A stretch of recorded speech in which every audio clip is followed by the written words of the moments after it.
Hello दोस्तों, मैं आपके लिए लाई हूँ SPTGT art syllabus wise test series part 4। तो आज के क्वेश्चन हैं कुछ इस तरह से। Who founded the Khilji dynasty in Delhi? Delhi में खिलजी वंश की स्थापना किसने की थी? इसका आंसर है जलालुद्दीन खिलजी ने खिलजी वंश की स्थापना की थी। उसने गुलाम वंश के अंतिम शासक को 1290 में गद्दी से हटाकर खुद को सुल्तान घोषित किया था। The market control measure fixed price for goods introduced by Alauddin Khilji were primarily intended to। बाजार के नियंत्रण के लिए अलाउद्दीन खिलजी ने मुख्य काम क्या किया? इन सब में से एक ऑप्शन में से बताना है। इसमें से आंसर है check the power of urban merchant guilds and control army expenditure. B is the right answer, जिसमें अलाउद्दीन खिलजी बाजार के नियंत्रण को मतलब विशाल सेना को कम वेतन पर बनाए रखने के लिए आवश्यक वस्तुओं की कीमतों को नियंत्रित करने के लिए ये सब किया था उसने, ताकि जमाखोरी बंद हो जाए और सैनिक जो है वो कम वेतन में भी गुजारा कर सके।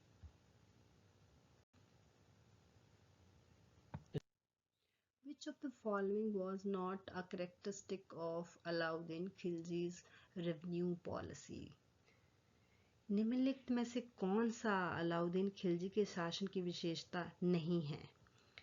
इसका आंसर है B, non payment of salaries to soldiers. बाकी जो तीन ऑप्शन दिए हुए हैं, जैसे measurement of land, collection of खाराज according to measurement, introduction market regulations, ये सारी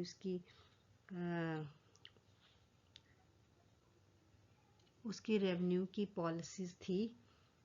तो ये बाकी तीनों में से एक, ये आंसर बी वाला इज राइट आंसर है। Now come to the next question. The Alauddin Khilji military system that used regular payments to soldiers and a standing army is best described as। Alauddin Khilji के सैन्य और बाजार के जो सुधार थे उसको कैसे अच्छे तरीके से दर्शाया गया है? उसमें से राइट आंसर इसमें है market based recruitment with cash wages and price control. C, मतलब अलाउद्दीन खिलजी जो था वो एक उसका जो शासन व्यवस्था थी वो बहुत ही डिसिप्लिन स्टैंडिंग आर्मी थी उसके पास, क्योंकि उसमें सीधे खजाने से कर्म उसको जो सैनिक होते थे उनको नगद वेतन मिलता था, और उसने दाग और हुलिया प्रणाली शुरू की हुई थी जो बहुत ही स्ट्रॉन्ग सिस्टम को दर्शाती है। The Ziauddin Varni is best known for writing which important medieval historical work? Ziauddin वर्नी जो थे, जो मध्ययुगीन भारत के लेखक हुए हैं, इतिहासकार हुए हैं और राजनीतिक विचारक हुए हैं, वो उन्होंने कौन सी रचनाएं रची थी? इम्पोर्टेंट रचना उनकी कौन सी है, बेसिकली ये क्वेश्चन है इसमें। तो आंसर है इसमें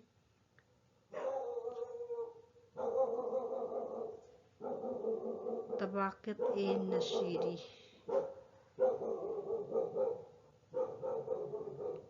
तारीखी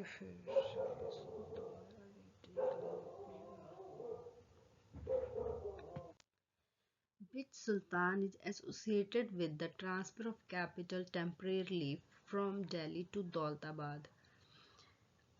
कौन सा सुल्तान था जिसने अपनी राजधानी को दिल्ली से दौलताबाद के लिए स्थानांतरित किया था? टेम्परेरीली मतलब अस्थायी रूप से। तो इसका आंसर है मोहम्मद बिन तुगलक, बी। मोहम्मद बिन तुगलक था उसने दक्षिण भारत में नियंत्रण, मंगोलों का नियंत्रण से सुरक्षा करने के लिए ऐसा किया था, ताकि वो वहाँ से अच्छे से दक्षिण के हिस्सों को भी कंट्रोल कर सकता था। इसलिए उसने अपनी राजधानी को दौलताबाद शिफ्ट किया था। Mohammad bin Tughlaq famous experiments included.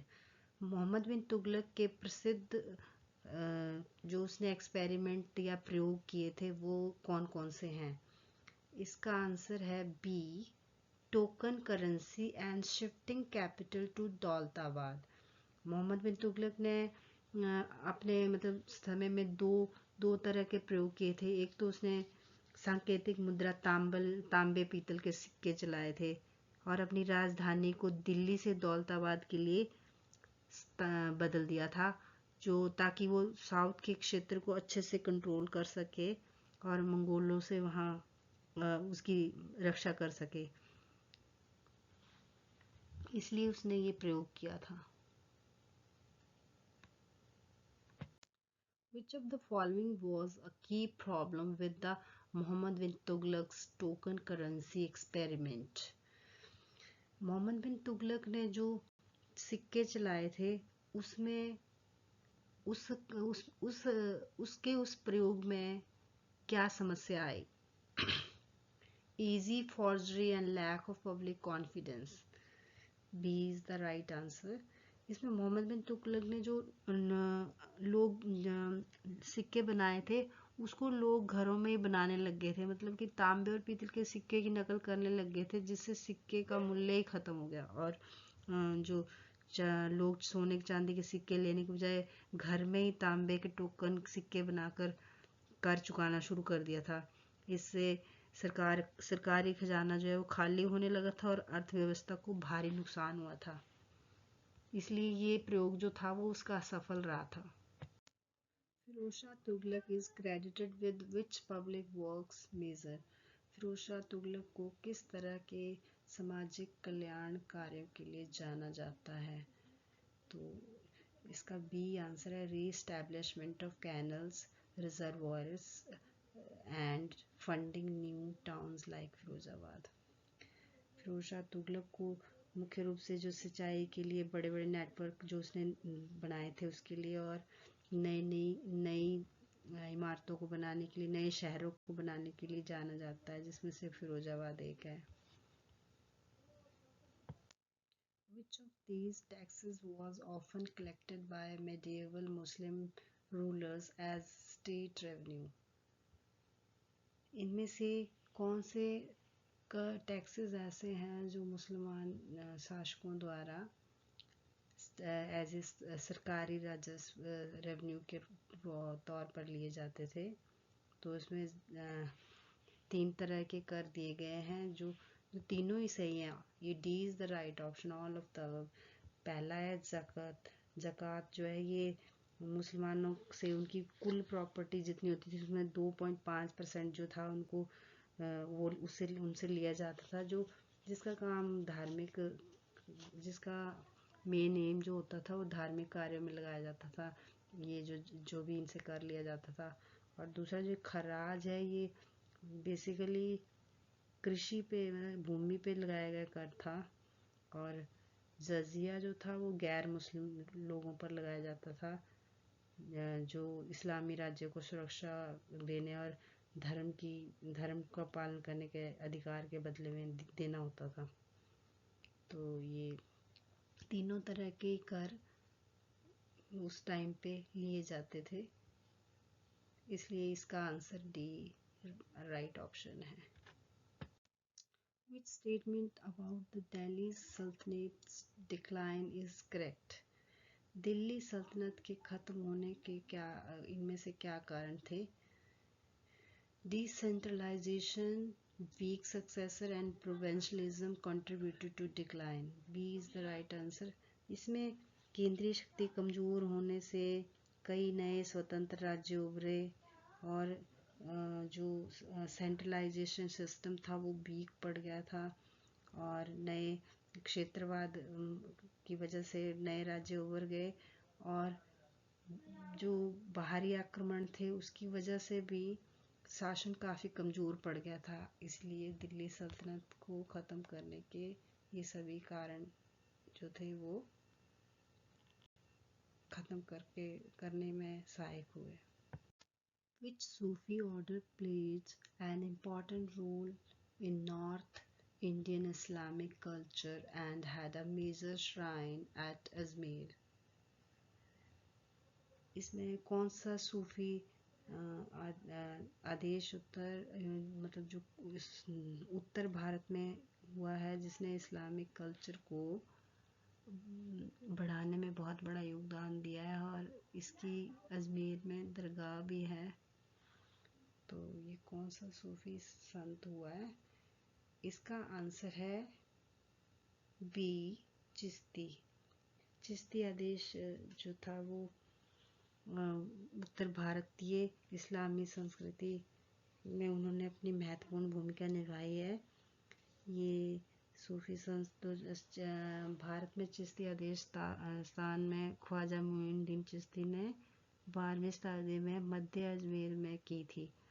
तो मतलब ये सूफी संत हुए हैं एक। Which Bhakti saint is associated with the use of vernacular Hindi and devotion to Rama, Ramcharitmanas? तो कौन से भक्ति संत जो हुए वो स्थानीय उसे हिंदी रामचरितमानस से संबंध रखते हैं और राम के भक्त कहलाए हैं?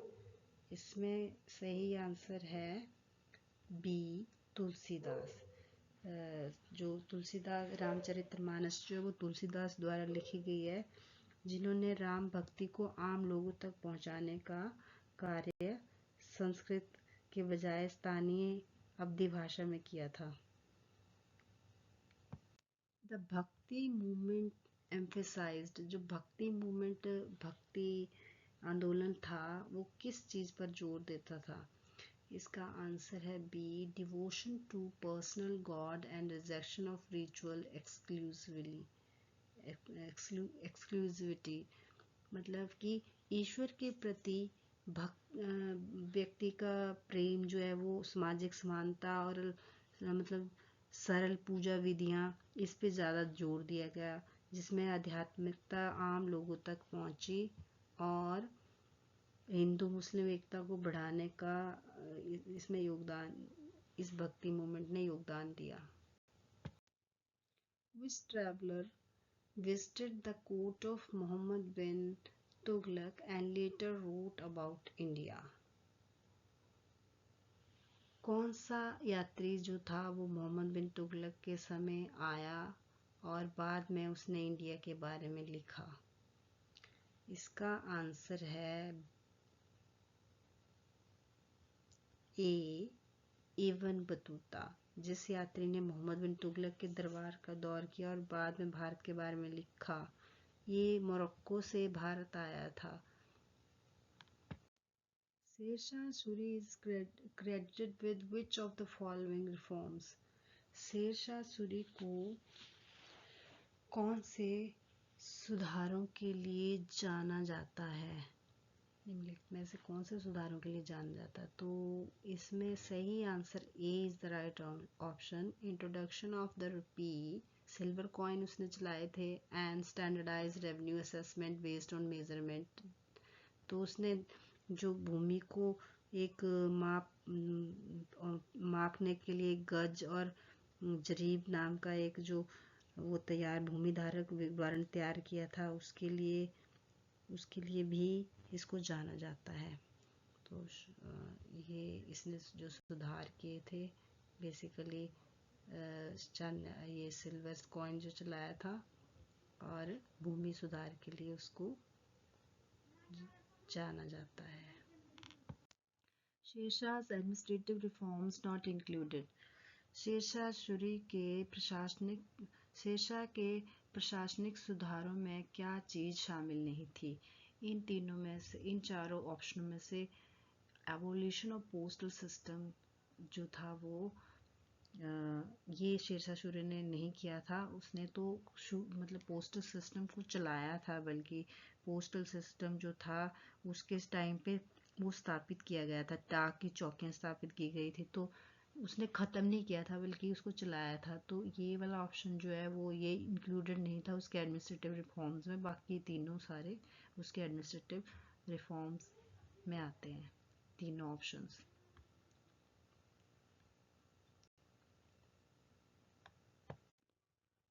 Babur defeated Ibrahim Lodi at which battle in 1526? Babur ने 1526 में इब्राहिम लोदी को किस लड़ाई में हराया था?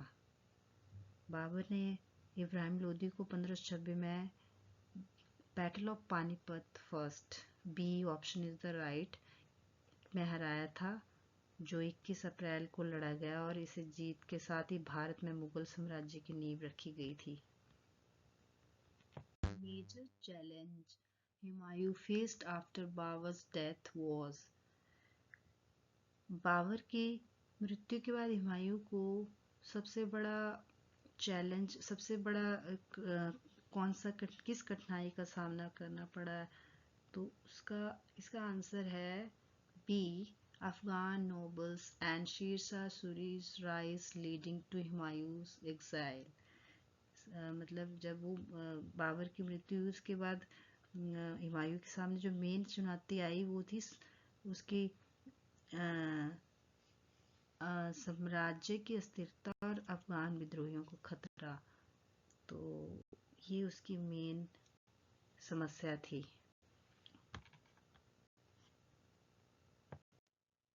The ruling style of Sher Shah Suri is best described as? Sher Shah Suri की शासन शैली का सबसे अच्छा पार्ट कौन सा था? तो B answer is authoritarian, efficient, emphasises on revenue and military reform. मतलब कि उसका जो शासन था वो बहुत अच्छे से सेंट्रलाइज वे में सब काम एफिशिएंट तरीके से काम होता था, और स्ट्रिक्ट गवर्नमेंट्स के अंडर जो लोगों की भलाई के कार्यों को प्रायोरिटी दी जाती थी, और लॉ एंड ऑर्डर को अच्छे से लागू किया जाता था। अकबर्स पॉलिसी ऑफ सुलह कुल मीन्ड? अकबर की जो पॉलिसी नीति थी सुलह कुल, उसका क्या अर्थ था? इसका अर्थ बी आंसर है universal toleration and equal treatment of all religions in state policy. इसके आधार पर अकबर की जो सुलह कुल की नीति थी उसका अर्थ था कि पूर्ण शांति या सभी के लिए शांति। इसके आधार पर सभी धर्मों के लोगों का समान व्यवहार और सामाजिक एकता और न्याय पर जोर दिया जाता था, और सभी धर्मों को के सकारात्मक पहलुओं को जोड़कर दीन इलाही नामक एक आचार संहिता भी उसने चलाई थी जो ईमानदारी और न्याय पर केंद्रित थी। Who introduced the mansabdari system in Mughal empire? Mughal साम्राज्य में मनसबदारी सिस्टम किसने लागू किया था, किसने शुरू किया था? तो इसका आंसर है डी, अकबर। मुगल साम्राज्य में मनसबदारी प्रणाली की शुरुआत अकबर ने 1571 में की थी, और ये जो प्रणाली थी वो इसमें इसका उद्देश्य जो था वो लोगों को, सैनिकों को बेसिकली रैंक के आधार पर उनको दायित्वों को मतलब निर्धारित किया जाता था, और प्रशासन की जो व्यवस्था थी उसकी एफिशिएंसी के लिए ये किया गया था। तो ये अकबर के टाइम पे शुरू की गई थी। मनसबदारी सिस्टम प्राइमरली कंसर्न्ड, जो मनसबदारी प्रणाली थी मुख्य रूप से किससे संबंधित थी? इसका आंसर है rank and military administrative status of officers and their obligations to provide cavalry and soldiers. B is the right option, जिसमें मुगल साम्राज्य के जो मनसबदार के पद के में रहने वाले लोग थे उनकी हैसियत और वेतन जो था उनको ग्रेडिंग सिस्टम के आधार पर दिया जाता था।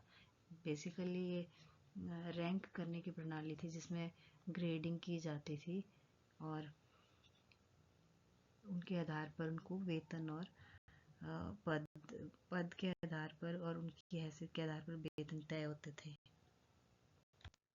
जागीरदारी सिस्टम वॉज, जागीरदारी प्रथा क्या थी, मतलब जो थी उसमें क्या था, उसमें आंसर है B, temporarily assigning revenue to nobles to pay their salary non hereditary originally.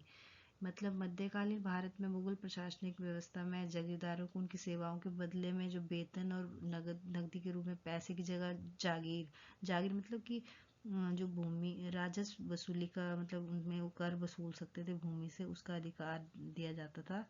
ये जो था ये पैतृक नहीं होता था, इसको कभी भी बदला जा सकता था।